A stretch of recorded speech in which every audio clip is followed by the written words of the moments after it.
Okay, good day everyone. So, Kitche here. So, meron naman tayong bagong pasyente. Ito ay Persona Studio Live 32S. So, ang problem niya is meron siyang unwanted signal sa channel 24. Ayan. So, kung mapapansin nyo, wala tayong naka-insert bukod sa output papunta dito sa ating speaker. So, pag tinas ko yung main volume niya,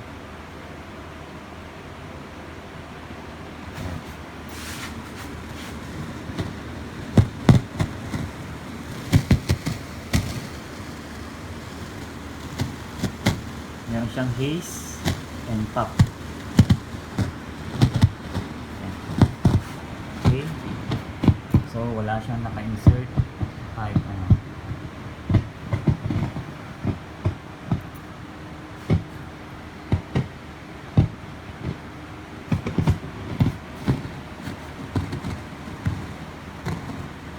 So, i-check natin yung channel 24 sa preamp and diagnose natin. Tingnan natin paano maging sira niya.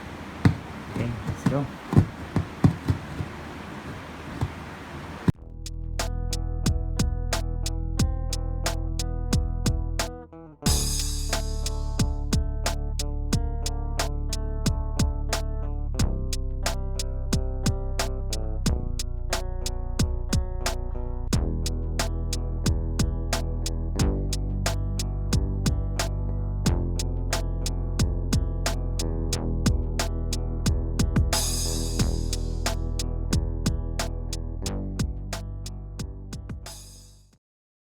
Okay, so na-disassemble na natin. So, di-disassemble natin tong part na ito para makuha natin yung preamp niya. Then, i-trace natin yung channel 24 kung nasan yung pinakasira niya. Magte-test tayo. Okay? Let's go.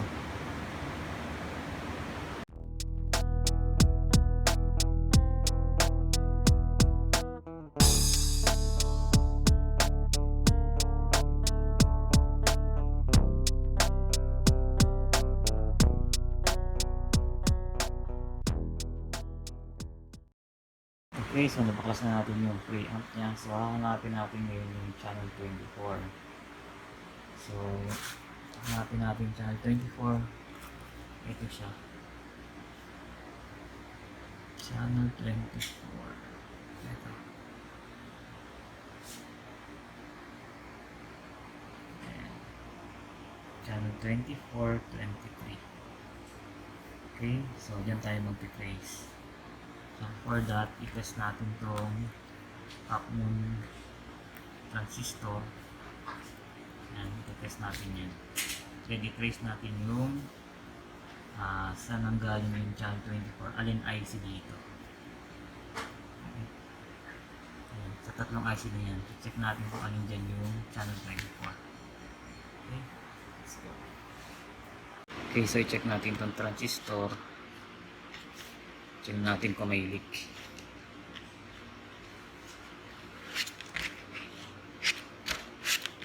So,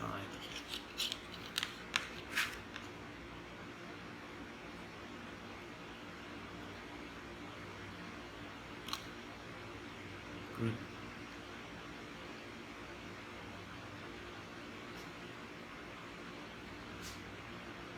Good.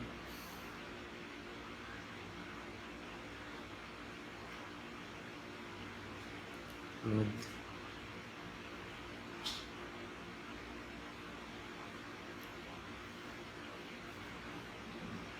Okay, good. So, okay yung mga transistor niya.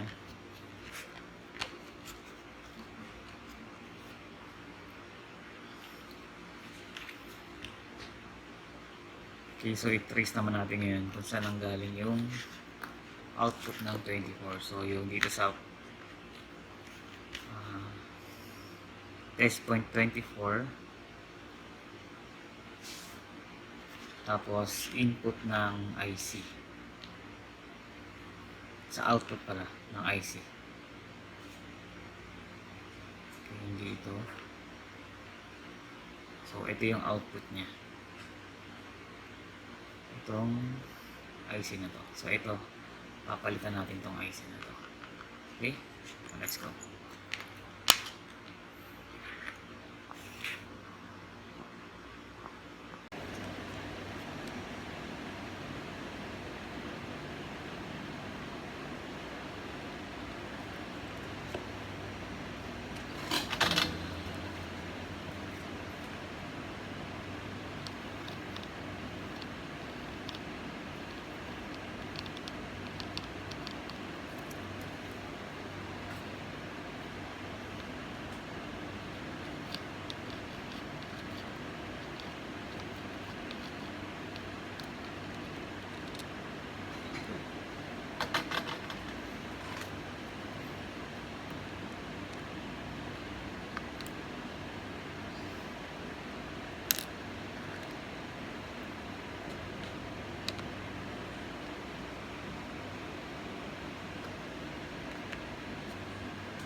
Okay, naikabit na natin yung bagong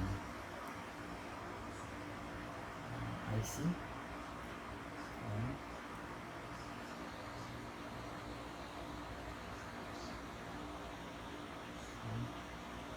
So, tinanggal muna natin pala yung capacitor para madali natin matanggal yung IC. Okay? Let's go. Ibalik natin yung capacitor then test tayo.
Okay, so na-assemble na natin siya. So, ipa-power on na natin para malaman natin kung meron pa siyang unwanted signal sa channel 24. Okay, let's go.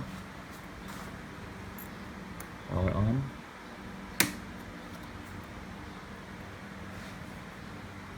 Okay, once again, so wala siyang ibang input bukod sa dito sa output niya papunta dito sa ating speaker. So, i-on na rin natin ating speaker. Okay. Okay, on na siya.